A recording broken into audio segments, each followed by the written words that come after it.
In 1996, the Lawrence family's private prosecution failed.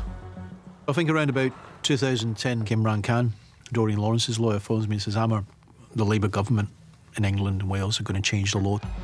This was the very case that led to the abolition of the automatic double jeopardy rule. So if you get a new piece of evidence and the person's already been tried before and walked away, then that person can be retried. You need to push the Scottish government to do that. Microscopic single spot of Stephen's blood. It was found soaked into the collar of Dobson's jacket. The blood spot and its DNA was invisible to the forensic processes of the 1990s. The Court of Appeal accepted that there was new and compelling evidence. It provided the necessary steps to allow Mr. and Mrs. Lawrence their right to justice. We knew once that happened with them, there's a chance for Sarjeet Singh Chokha.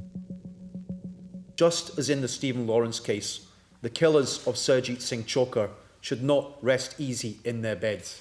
The family have no desire to restart a campaign and trust that the Crown Office will be determined to secure justice for the Chokha family, if at all possible. I approached the Scottish Government at the time and we made a move to have discussions, and they were in agreement that they were going to change the law.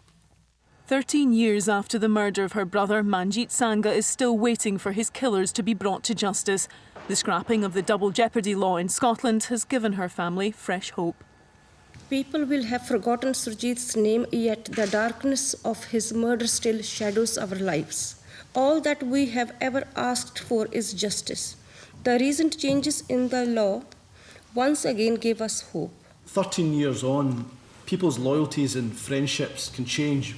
Those who know the killers perhaps heard them speak about the brutal murder, but chose for one reason or another not to speak out at the time. We would urge them to come forward and report any information. We wanted it in the public domain. Stories were run in the newspaper. There was calls for new evidence.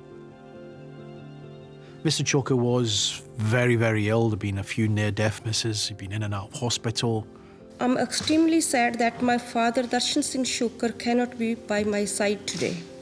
He is because he is extremely ill with cancer, but his last wish is that justice can be done.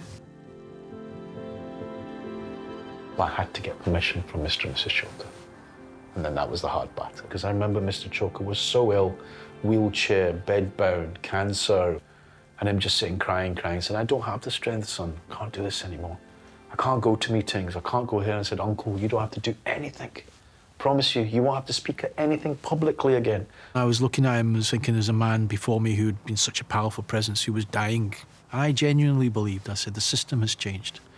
And Mr. Chokha asked me the question, says, son, can you promise me this time that you will get us justice? Once we got those law change and the case open, even then we knew there's no guarantee. I thought about it and almost instinctively I said, I promise you. But as soon as the words were out of my mouth, I'd said yes. I was terrified because I thought, I've made a promise. What if that promise is not kept?